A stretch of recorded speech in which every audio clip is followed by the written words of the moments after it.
Hi, I'm Captain Sarah with Chesapeake Boating Academy and TowBoatUS Kent Narrows and Knapps Narrows. Here today with BoatUS. I need to get fuel today, but the wind and the current are really strong, making it harder to get to the fuel dock. I'm going to show you a technique called ferrying, which is going to allow you to easily slide to the dock when the wind or the current are strong.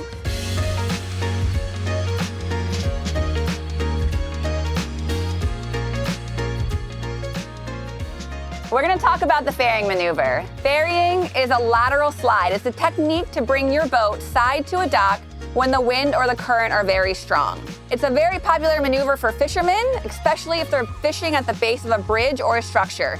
It allows them to slide their boat back and forth in the same area while they're casting. It's also very popular with whitewater rafters and kayakers. They can keep their raft stationary in the river, or they can slide back and forth. The goal is to not go forward or backwards, but to stay stationary and just do a lateral slide. In order to ferry, one of the first things that I'm going to do is assess where the wind or the current's coming from. There's a couple different ways you can do this. You can look at flags or pilings. You can also put your boat in neutral and see which way it's pushing the boat. The boat will drift with the wind or the current. Generally, ferrying is most effective when the wind is 12 knots or greater.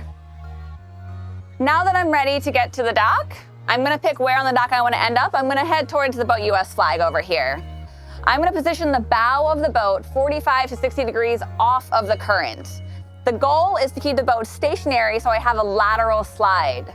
As the wind and current push the boat down, I'm going to adjust the throttle forward just with small little adjustments. I'm keeping one hand on the wheel and one hand on the throttle. I'm countering as the wind and the current push me. I'm countering it with just the right amount of throttle. Today I'm ferrying using just a single engine outboard, but this maneuver is also applicable if you have a boat with twin engines. Most of the time, if you've got twin engines, you're going to be using the outside engine, just tapping that outside throttle, the one farther from the dock, into gear, back into neutral, as you need.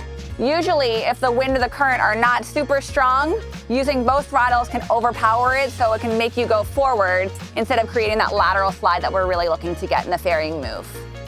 So when you're ferrying side to the dock, the closer that you get to the dock, you want to begin to slow down that ferrying maneuver. The way that you do that is decreasing the angle of the bow to the wind or the current. So if we're at 45 to 60, we want to come back to 20 and maybe 15. When you're about one boat length away, you want to put the bow of that boat back into the wind or the current, and that's really going to stop that slide and allow you to gently glide in alongside. Thank you guys for watching our video. If you enjoyed it, please like and subscribe below. You can also leave comments or ideas for other videos you'd like to see in the future. Thank you so much, and we'll see you out on the water.